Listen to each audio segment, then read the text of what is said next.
Ja Teemu Kettula tulee sieltä sitten ajamaan myöskin lisenssiä Supertwineihin. Tää on kyllä hienoa. Meillä on täällä tänäänkin 2 lisenssikuskia jo Supertwineihin. Joo, kyllä aikaisemmin tuossa jo taisikin tälleen yksityisesti Kökölle mainita, että tänään on kyllä hyvin noita lisenssiaatteja ollut mukana. On joo, kaikissa. Vähän kaikissa luokissa. Autopuolella myöskin. Kyllä, ehdottomasti. Juu, se vaan passaa meille. Se tietää hyvää ensi vuotta. Kyllä, ehdottomasti. Ai että, en malta odottaa. No niinpä. Mitä varten mä oon talveksi muuttaa jonnekin, missä näkee koko talven kiihdytyksiä ja sitten tullut kesäksi taas takas. Aika hyvä idea.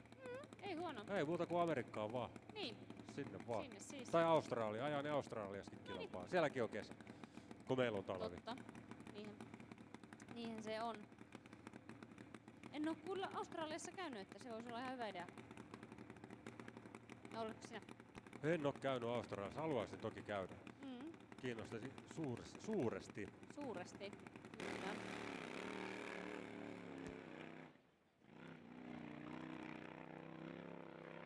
Ja hyvin siinä Kettulakin paikkaa kyllä ajamisen erittäin hyvin. 9306, 217 kilometriä tunnissa ja 60-jalkainen 1,293. Joo, kyllä lisenssikuskeilla tuntuu tuo ajaminen olevan hallussa. Kyllä, ihan mukavasti päristelevät menemään.